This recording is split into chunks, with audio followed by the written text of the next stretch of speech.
Howdy, folks. Happy Wednesday. Happy hump day. We have lots to discuss. We're one day closer to the deadline, 9 days and counting. Friday, we will be doing next, not this Friday, but the third. We'll be doing a trade deadline show. Not exactly sure what time. Probably about too early. We'll be here too early. Yeah, well, no. TSN is there too. They start at 8 a.m., which is We're not doing that. Which is ridiculous. Okay. And I love Tom. I have to say again, it's how many days and Mike's already calling it ridiculous before we started. Like, it's 9 days away. Who thinks like that other than Mike? Me. I love Tom. Your life must be so incredibly hard for all the angst that you have to put into absolutely everything. Thomas Boyle in the chat. I love his stock and trade in life is everything. He loves that. Everything that's on Twitter is breaking news. Although he has given me something that that I will be writing about, because if he's saying that Jake Muzzin, because this is around the time that Jake Muzzin was going to have a second evaluation on his neck injury, and if Thomas is correct, he's saying he's done for the year. And the funny thing was, I saw Jake Muzzin at the arena last night. So anyway, Russ, start us off the pre-show. So I think the NBA is in trouble now. I know everybody is going to say, oh, look, they got millions of dollars. Yeah, they get a lot of money from China, but I do think they're in trouble with their fans in this country. There's a lot of stuff going on with the NBA. The first one is when you have a commissioner who now has to go and have a press conference to explain why it's okay for players to miss games for sports science or other reasons, then you have a problem. You have a perception problem, because there's some guys in the league this year that have only played like 40 games. Yep. And what they're charging for prices, just imagine if the NHL started sitting all their stars an extra 10 games a year, because it's better for them. Listen, it's better for them, and we don't want the sport to be too hard on them and the grind. And so that's one thing. Their all-star game is the biggest abomination on earth now. Like, people like the slam dunk, like an unknown guy won the slam dunk. Somebody from the Sixers. A D-League guy. He was a D. Yeah. Like, it's gotten to the point, the slam dunk used to be one of the best things in sports. Dr. J brought that to a completely amazing level at the beginning of it. Jordan took it to another level, and it's been sinking for the last 10 years. Now it's hit rock bottom. Vince Carter. There's one more thing, and then I'll let you all go. Yeah, the last thing is, and so James Harden, who the Sixers moved heaven and earth to get, because, he wanted out of Houston. He was eating too much. He did everything he could to get out of there. So now he won't sign a long-term deal with the Sixers. And the word is he might go back to Houston. That is another thing that is completely wrong with that sport. The players run it. Well, feel free to comment. Kev, I mean, first, when Adam Silver comes out and says we may have to lengthen the schedule and increase the games, the time in between games, because of load management, and if we want to get the players in for more games, then we may have to lengthen the season by a month or two to have enough space in between to get these players. I agree with Russ. Not to say I'm not insensitive to the fact that these players have a lot of wear and tear on their bodies. These are guys who are much taller and much they're physical freaks. I get that, but at a certain point, as a fan, if I've paid a couple $100 to see LeBron James and LeBron James is not there, I'm pissed off. Yeah, I mean, they could end up having a problem on this, but I think, it will sort itself out in terms of, fans will vote with how they spend their money. I mean, Right now, fans are saying, you're the second biggest sport. We continue to pour money into the your teams and everything else. So, we'll see how that kind of all, plays out. I think there is probably going to be a happy medium. Like, probably the season is too long for professional athletes with the intensity they play. And I'm not saying that just for the NBA. It's probably true for all.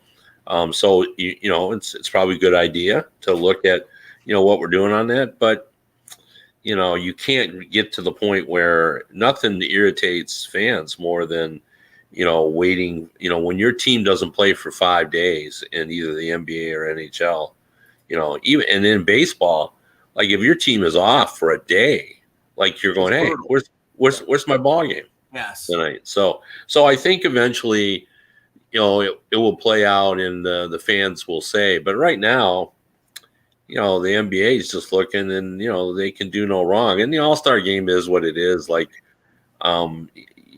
players just aren't gonna put out anymore for a variety of reasons. Event. That's all I say. Just do away with the event. Well, yeah, or what does it matter if people do?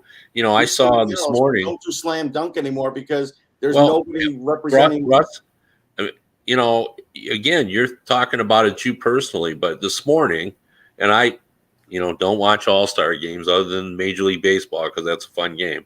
Right. But this morning, I get up. Now, I would never have any idea who wins the slam dunk, but CNN, as I was watching the news this morning, had interviewed the guy who won because nobody ever heard of him. He's in the D League.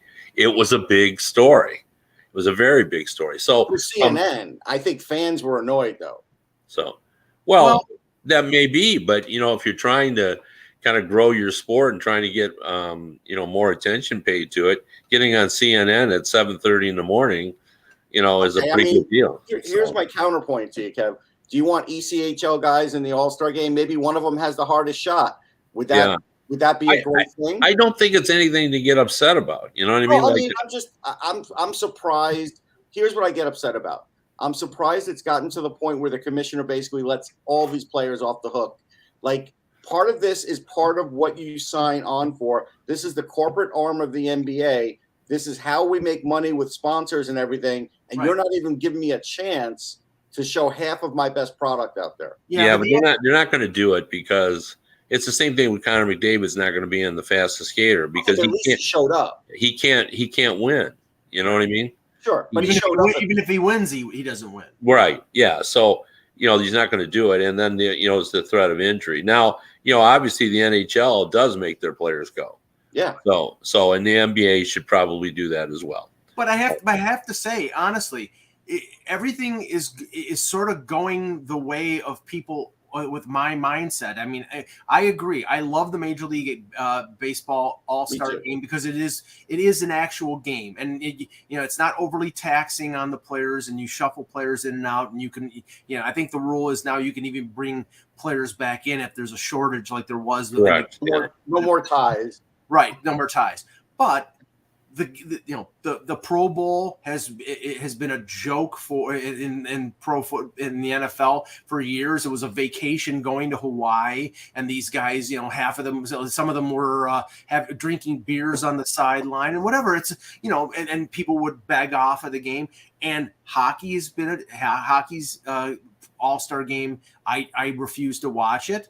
And when the coach of the winning team comes out and says, this is not basketball and this is the worst game I've ever either seen or coached. And that was, that's not hyperbole. This is the coach who said it. But I mean, does anyone expect that to be a competitive game? No, then just it just doesn't happen. It's just going to end up like the NHL, which is, the convention. But, I don't know what you can do to make it more competitive. I really don't. We've reached the point now where everybody makes so much money. There's too much at risk here. There's, other issues involved in terms of the skills contest with players, not wanting to take grief because, they didn't win their event. Or, I remember Brett Hall said that, he didn't want to participate in the hardest shot because he didn't want goalies to know how hard he shot the puck. He said, the perception is I shoot it really, really hard. That's perfect for me, So it's just a bad circumstance, but I don't really think it impacts the popularity of the sport, the All-Star game. Now, some of the other issues that Russ was talking about. Things though that could. Yeah. I mean, sport, not just one thing. I think the NBA started to have problems with their fan base. Well, first of all, let's slow that roll because they don't have any trouble with their fan base. They're huge, in terms of our little sport. And they're bad. They're. I mean, could they be headed for issues? Maybe. Yes. And I think those issues starting to pop up when the general manager of a team comes out and says something about a country that's one of their main money outlets, which is China, and he basically loses his job and gets criticized by NBA players. That kind of stuff. You know where the NBA is. It's all about money, and maybe that's leagues are that's their job.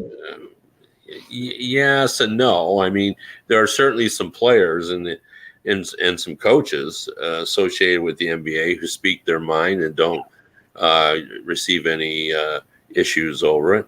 I could think of two in particular that always have something. Popovich and LeBron James. Yeah. Yeah. Now let me ask you this, Kev. So, in our little sport of hockey, what if all of a sudden, Connor McDavid missed 5 games a year? Like last year, he played 80. This year, he's played every game. Well, we've seen that this year. I mean, I wrote a column about this. I mean, is this going to become a trend where when you get into middle of February, are we going to just announce that you're sending these guys out because you don't want to lose them? David's not doing it. Like big stars aren't doing it in the NHL. No, but I'm talking about for the trade thing. No, I know for the trade thing. I'm just talking about regular season. Like what? That's what they've done. I mean, they've set out Chikrin. They've set out. No. Okay, who's to say? And I think it was a legitimate injury, but who's to say that the knee injury that Austin Matthews had a few weeks back, that was out for 3 weeks, wasn't load management?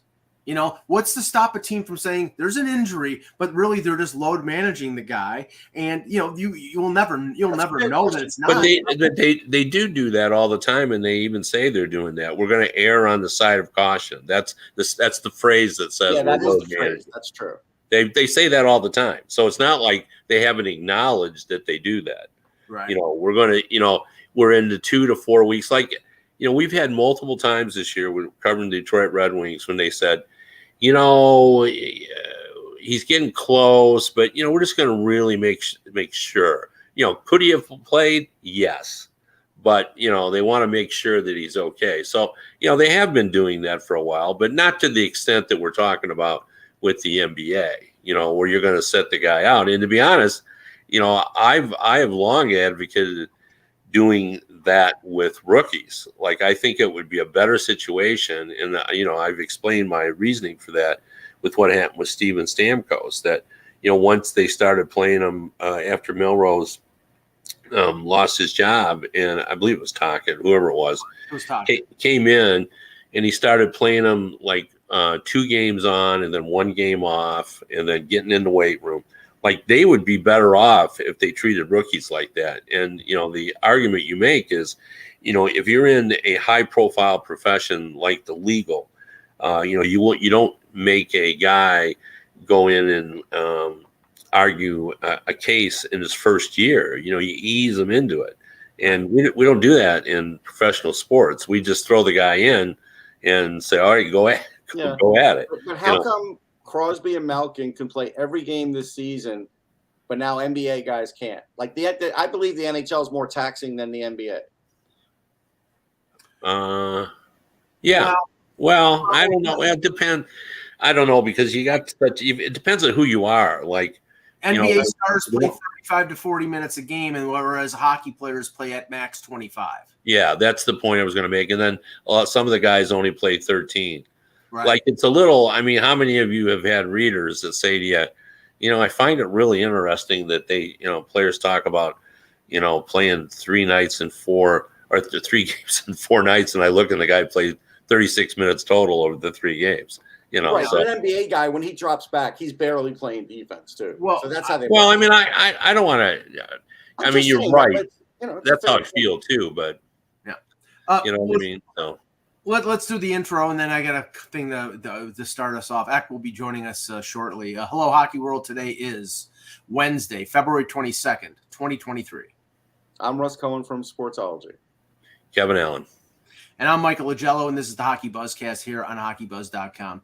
And every time I look at the calendar and I see February 22nd, because I'm old, I remember back to when I was 12 years old and watching USA versus Russia at the Olympics in Lake Placid live, because being a border town, we had CTV, and it was live on Canadian television. It wasn't live in the U.S. We watched, I think it was 7:30. I know you point that out all the time. I know, but I'm saying I was lucky, Russ. I know. I'm saying I was lucky to watch it live.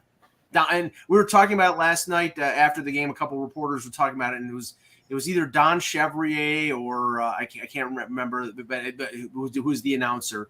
And it was different when we saw Al Michaels and Ken Dryden doing the play-by-play in color, Kev. But I look back on that game extremely fondly, as like Canadians look back on the Summit Series in '72, because I think really that was the birth of American hockey in terms of it being competitive with other countries like Canada. Yeah, even beyond that, like just how monumental it was. I mean, it was voted, the event of the century.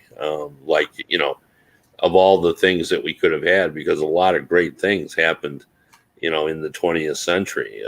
Jackie Robinson, Babe Ruth, Hank Aaron. I mean, Secretary. I mean, we saw a whole lot of great sporting feats. So to have one single game, and really boiled down to a moment, maybe a couple of moments. The Eruzione goal, and then the countdown with Michaels asking whether we believed in miracles. I mean, it's a pretty amazing feat. I mean, it's always, this is about the time I started my annual lobbying for the fact that in Lake Placid, which is still an arena that is still in business, still has lots of youth hockey tournaments, the fact that they have not marked on the ice where Eruzione is, and I've lobbied for more than a decade on this. I've written all the people I can write on this. I've talked to people who can make a difference on this, and to no avail. It still has not been designated. There's it's not written on the ice. This is where Eruzione was, and I don't get it. I mean, it is a great way to inspire young people to be able to skate on the same ice where Eruzione scored the biggest goal in hockey history. You can't even really argue it, because it transcended the sports. There are some great NHL goals, but just NHL fans know them. I mean, go ahead, Russ. I was gonna say, I'll give you the three biggest events that I had seen in my life that were like deciding moments. So to me, nothing beats the 1980 game. Nothing beats that as far as upset. Everything else, yeah, they still had to play, but just should they even have gotten past that game? No. Then you get into Ali Frazier 1. Like, it's just the unbelievable buildup on that, the results, all of that. That was a thing that was looked forward to for months and was a massive, massive event. And then Secretariat, even though somebody on Philly radio the other day tried to minimize Secretariat by saying, well, it wasn't really one of the fastest times ever. It doesn't matter. If you watch that race and you watch a horse win by like 33 lengths, Right. your jaw drops. Yeah, I'm with you on that. I always list that just because, it's one of those things too where, and we see it all the time in the Olympics where, people don't give one iota about skiing or any of these sports, but in the Olympics, suddenly we're all experts. And, Right. Horse racing has been like that. It's interesting that you mentioned two sports that really are not even in the mainstream anymore. I know.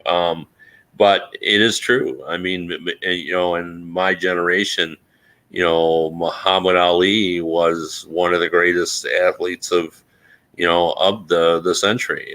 Everybody knew he was, but he had a lot to say, and when he fought, everybody wanted to know. Even if you didn't want to see the fight, you would say, "Hey, did Muhammad Ali win?" Oh yeah, people talked about it on the street. Yeah, no, that's right. Yeah, it was big, and I completely agree with those selections. And it was just such a the hockey game in particular, and what went into it. And you got to understand the time frame too. The war in Afghanistan with the Russians and the hostage crisis. We'd come out of the Jimmy Carter malaise period. all of that. I'll give you a bigger factor in this, Kevin. I've reminded my brother of this again. People get sick of it, but he bet me $20 on the game, and he took Russia. He thought he was snookering his younger brother on this game. Wait a second.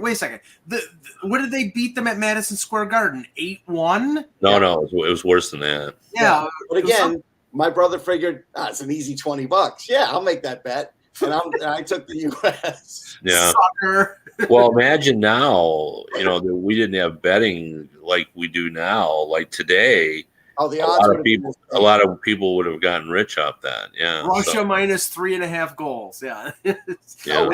They would have been like, I don't know, minus 800 as favorites or something. Yeah. No, it would have been ridiculous. So. And people, people don't, anybody watches the movie Miracle, and we know it. But the funny thing was, they won that game 4-3, and that even wasn't, they had to beat Finland. Yeah. And they were behind against Finland to win the gold medal. So and people don't understand too. That tournament was not set up like tournaments like we know. Like they didn't beat Finland in the gold medal game. No. That isn't how that worked. It was just a round robin deal. Yeah. And they wouldn't even have had a medal had they lost in that game. Right. So, which is crazy. Yeah. So okay, let's slowly move to today. I just want to mention this. I was at the Sabres Leafs game last night, and it was ironic because I me being a student of history, I didn't realize until I got to the game, and it's Buffalo Toronto, and obviously historic QEW rivalries, that this was the 49th anniversary of the death of Tim Horton. And it was, you're talking about both franchises, that have retired his number, that have statues of him outside the arena. And it was on the very day that he died in a crash on the QEW. It was really eerie that game came up on that date. I do want to say to people that have never heard me say this, and I only wrote it in a book once. Even towards the end of his career, Tim Horton, when he was on the Rangers, one day they used to stay in the hotel across from Madison Square Garden. So one day he was, on the floor, and he called to the front desk and he said, "Listen, I lost a soda in this machine. Can you bring up the money?" They're like, "Sure, yeah, a couple minutes." They never came. He called again. They never came. He picked up the soda machine and put it in the elevator and went down to the lobby with it and said, "Can you give me my money now?" Like, that's how strong this guy was, even at probably age 35. Yeah. Like, it's insane how much of a force he was. Yeah. Yeah. And probably him and Boreas Salming, probably the best defenseman in the history of the Toronto Maple Leafs. Anyway, start that game last night, Kev, and I really wanted to wait till Eck got here so I could basically slam dunk him for the assertion that Ryan O'Reilly was on the downslope because he scores a hat trick against his former team. The line of Mitch Marner, John Tavares, and O'Reilly get 13 points. The Leafs, of course, can't do it easy. They take a 5-0 lead and fritter it away in the third period, but hold on for a 6-3 victory over the Sabres. And not so much the Leafs, because I think we know what the Leafs, their season is going to ride on what they do in the playoffs. But I want to ask about the Sabres, because I look at that team and I say, this team can make the playoffs. Just like Detroit, they have a chance. They have all these games in hand. They've got a lot of good young players. And last night, Ukko-Pekka Luukkonen cost them that game. He was terrible in the first 8 or 9 minutes, gave up 4 goals. They pulled him.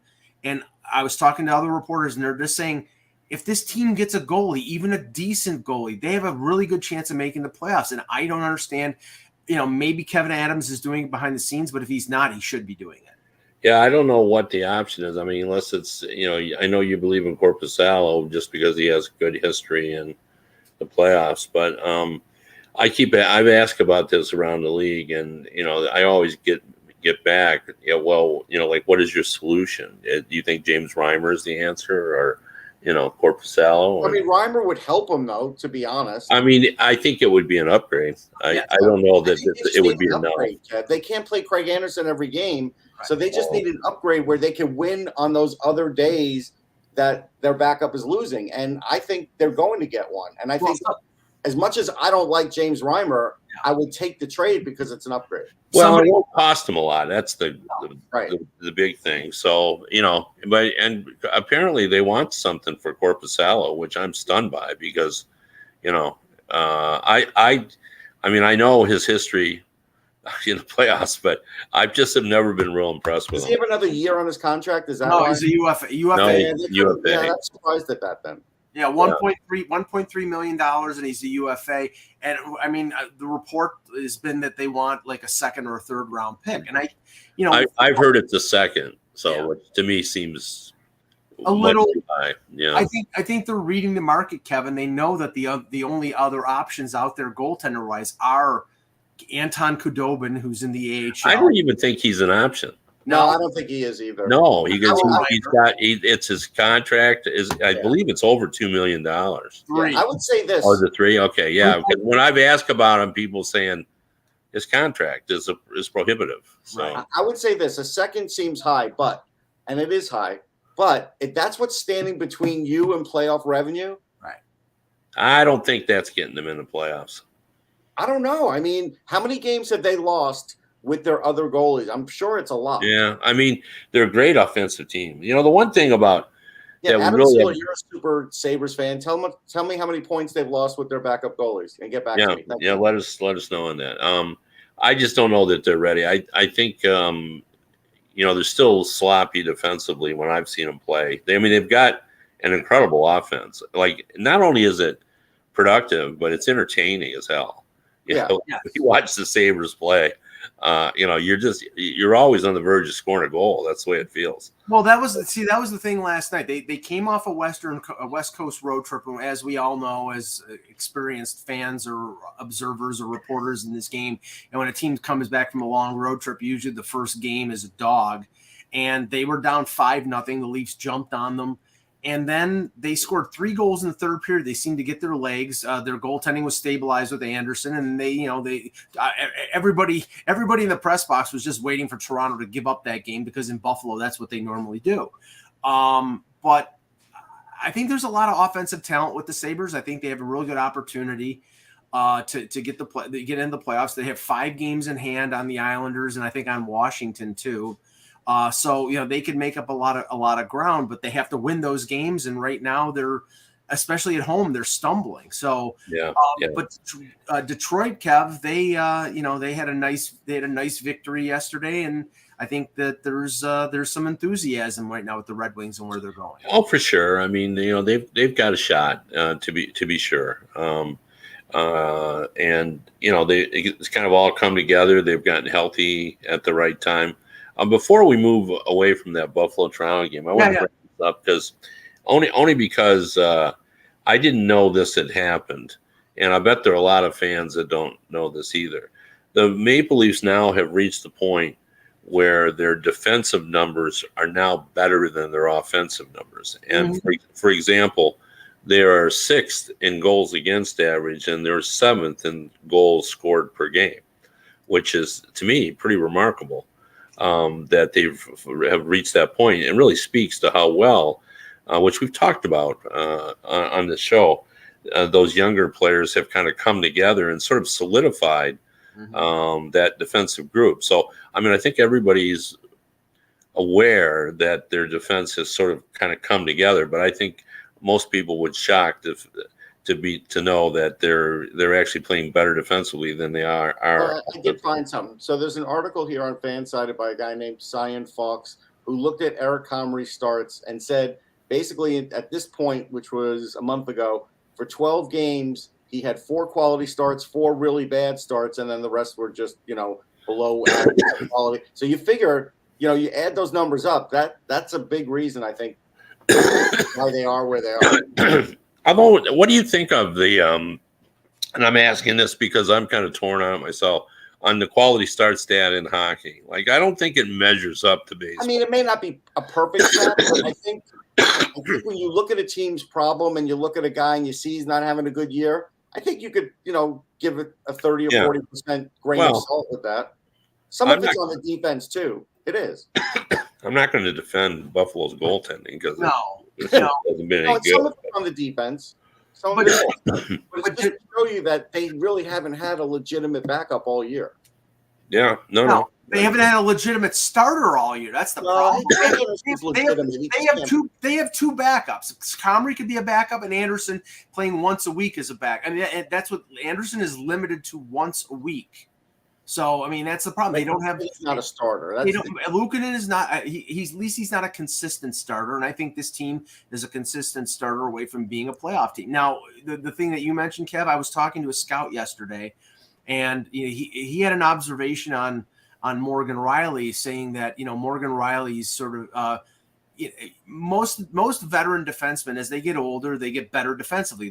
They know the little shortcuts and things of that nature. And Riley, his offensive game is, well, he only got 2 goals this year, but his offensive game has slipped a little bit. He's coming back from a knee injury, but this scout had observed that his defensive game really hasn't improved. And I said, and he agreed with this. I said, well, Riley's started to get a little slower as he's 27, 28 years old.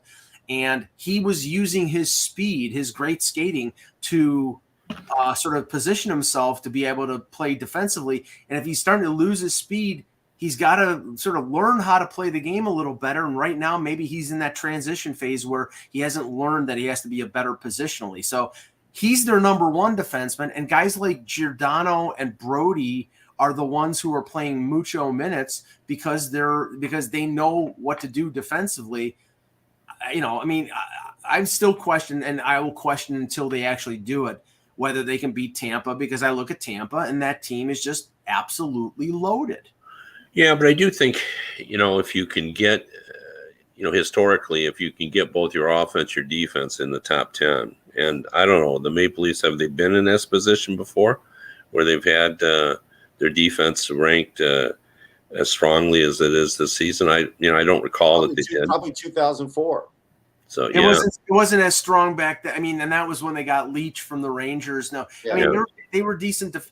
Those teams that made conference finals in '99 and 2002, that was based more on Curtis Joseph standing on his head. Yeah, the defense was okay. It wasn't great. This team plays better defense, but as somebody made the point yesterday, they're only going to go as far, and you can say this about any team, I know, but they're only going to go as far as Matthews, Marner, Tavares, and Nylander, and now O'Reilly take them.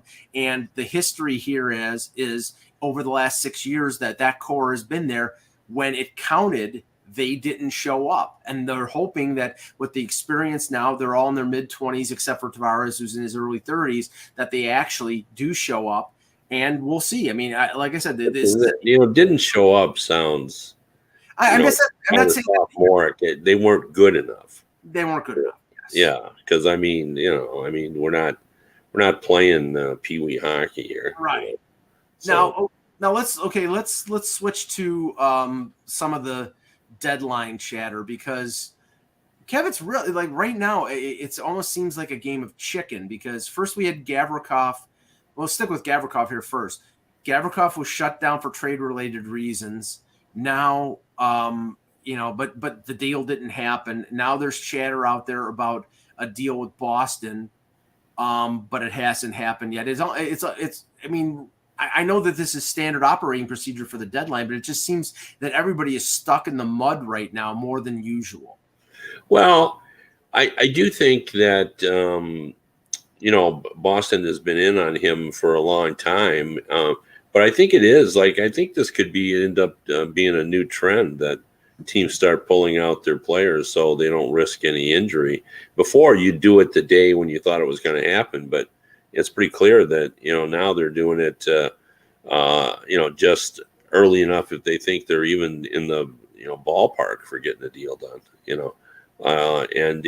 with these teams doing this, like next year, will we have 4 or 5 teams doing that with players? So it's going to be interesting to see whether this is a trend. But, I think there's still teams out there that are hoping they're going to get a better price on these players. And I think that's one of the reasons that's, holding it up. They don't want to pay what these teams are asking for, their players. So, and, the Taves issue, the illness, and Monahan's injury, those have played a role as well. So it's going to be interesting to see. And then, I don't know. Are they end up is San Jose going to move their two guys? Meyer and Carlson. That seems to be up in the air. So there's a lot of variables here that still have to be kind of ironed out before we know what's going to happen. Now, Russ, I mean, what I heard yesterday was that the potential return for Gavrikov in a deal with Boston might be exactly what Yarmo was looking for that he got for David Savard, which was a one. He's not getting that. Well, I mean, that's what's now that might be what his wish is, and that's what he's floating out there. Maybe it's a little less, but that seems to be what he's asking for. And Boston's pick will probably be, down in the low 20 or the high 20s or 30, 31, 32. So do they really care about trading their first round pick? Probably. Yeah. No, I think he'll get a first round pick. I mean, it's just they got more than a first for Savard, didn't they? 1 and 3. 1 and 3. But you're not getting a 1 and a 3 for Gavrikov. I don't. Think. They're all I care about is the 1. Oh, okay. And I think they're going to get this draft. I care about the 3 because I think players. Well, I mean, you always care about them, but okay. You're really trying to get that first round pick. They'll get a 1. They'll get a low 1 from somebody, sure.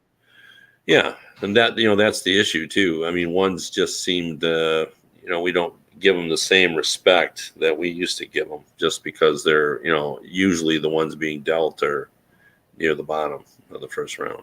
Right. Now, the report on Chychrun is that he will not play again tonight. He hasn't played since February the 10th, so we're talking about almost 2 weeks. He did practice with the Coyotes.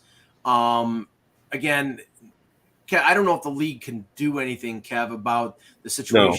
Yeah, so it's still, it's interesting that we hear people complaining when they rest them at the end, and nobody complains about this. Right. Which, at least I haven't heard anybody. Has anybody seen anybody complaining about it? I mean, No, I haven't really. I mean, with Bettman in the past, when he's asked about resting players, he's saying, we're not going to tell teams how to manage their players, so I guess he would say the same about this. We're not going to tell a team who to play and not to play. I mean, that's up to them. It's their team.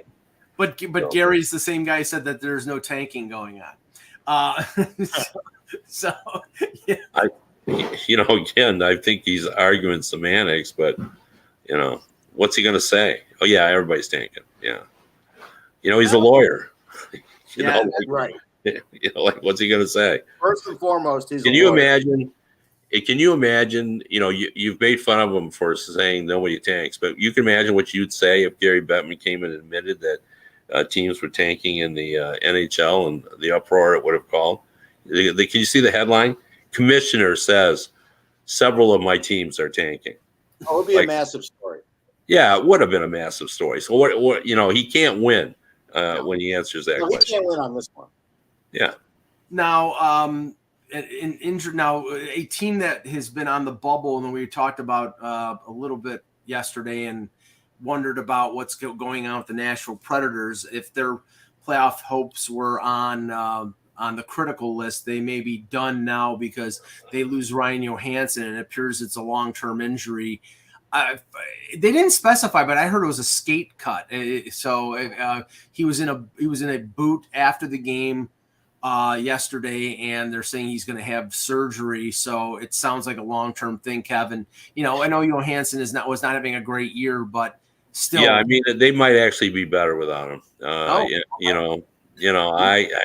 You hate to say that, but he has not been the guy, and every time he plays and people look at him, they're going, what should have been, what isn't, and if it's did he slice some tendons or something? Because that's the report. Yeah. So, but I don't know. I mean, the Predators' issues go beyond Ryan Johansson and Duchesne, but they're certainly symptomatic of the issues there, where they've made poor decisions on players, and now they don't have any flexibility to make moves, and they're kind of stuck. They're just good enough to be sort of competitive, but not good enough to be a contender. This is where they've been the last couple of years. Yeah, and they're not getting out of it anytime soon.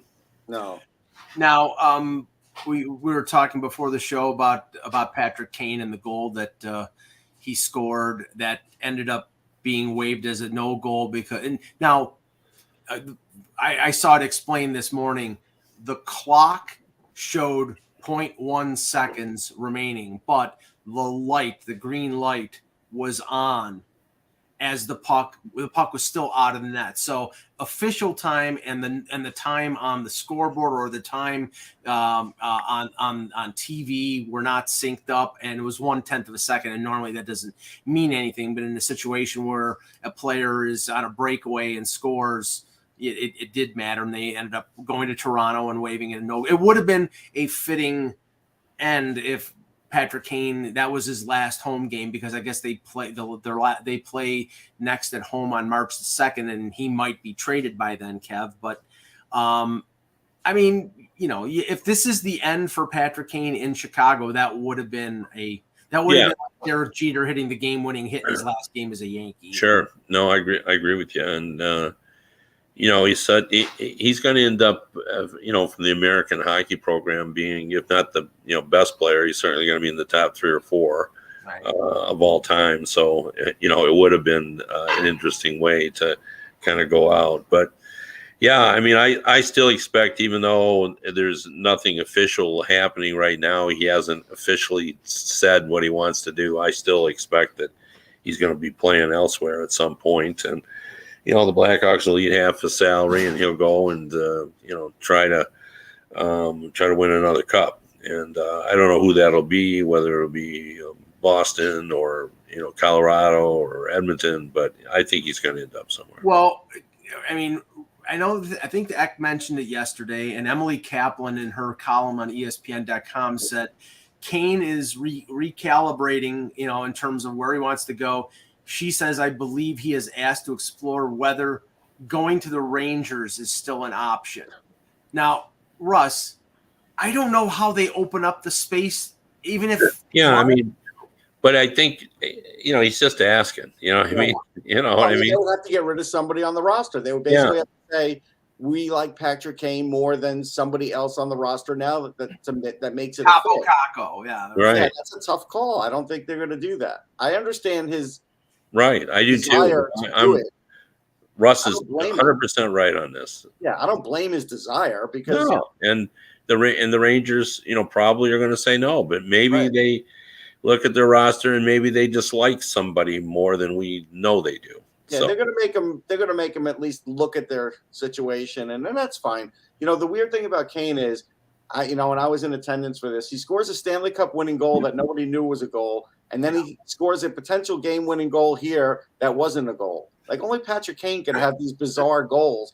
And we still, by the way, don't even know where the goal puck is for the 2010 Stanley Cup game-winning goal. I think a ref has it. We won't even find that out until someday some ref retires and it's on eBay. But that goal puck has disappeared still. Just putting it out there. I thought Pronger sort of talked about all that. He talked about it, but he doesn't have it. He doesn't know where it is. Oh, I thought he had it. I don't think Chris Pronger has it. Mike could do a search. I don't think he actually has it. I thought he hinted at it, but I don't think. Yeah, I thought he hinted that he had it. He hinted, but I don't think he has it. And but he could be he could be playing with people. Yeah, Pronger does that. But I will say this: as far as that goal, I watched it, backed it up, looked at it in the air, looked at everything. It looked like a tie, and I think that's the problem. Is if it crosses the red line at the same time that everything expires, I don't think they're ever going to give it to you. I think it has to hit the net or at least cross the line in that kind of situation where there's like 1/10 left. So I think it was a tie.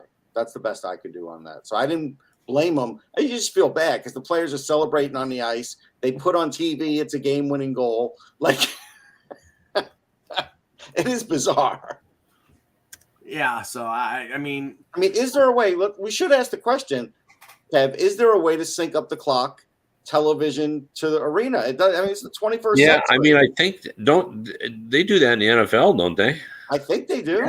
Yeah, I think they do. Yeah. I'm So going to tell you a problem, Kevin. You probably will remember this, and this is a problem in the NHL still. The game clocks in the NHL, some of them are very old. Like a couple of years ago, they had to replace the one that the off-ice officials were using because it was the original one from the Wells Fargo Center, which was like 20-something years old. And then they finally had to get rid of it when it was failing. How much do you want to bet that there's clocks around the league that could use an upgrade? yeah, for sure.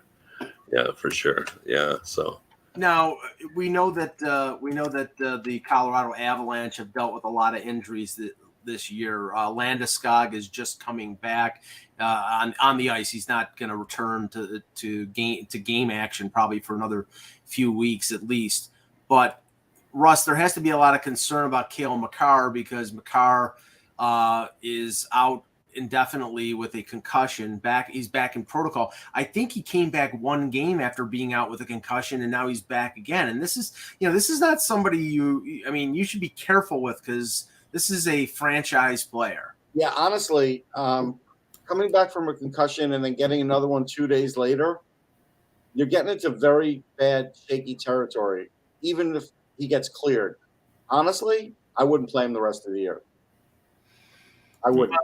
Because you could be running into a Sidney Crosby problem where all of a sudden he gets hit one more time. Now you're worried about can he play next year. At least if you believe you can make the playoffs, then make the playoffs without Cale Makar and he'll come back. But the more time away from not having a concussion is better. We know that. That's certain. And if they did that, they could do a Kucherov and they could use his cap space to trade for somebody. We know that they're looking for a second line center or scoring forward. They could get in on the Patrick Kane sweepstakes too, or something else that would give them some flexibility. Yep, for sure, for sure. Although they seem to suggest they don't think Makar is going to be out much longer, even though he re-entered protocol, but. They never know once you enter protocol. No. And Russ is right. Saying I would take the extraordinary step to make sure he doesn't play. Honestly. Well, we know the NBA would do that. Yeah. Yeah, that's true. That's all right. Sure. We'll call it there. We'll be back tomorrow with another edition of the Hockey Buzzcast. For Russ Cohen and for Kevin Allen, I'm Michael Agello. Thanks for watching, and remember, without the buzz, it's just hockey.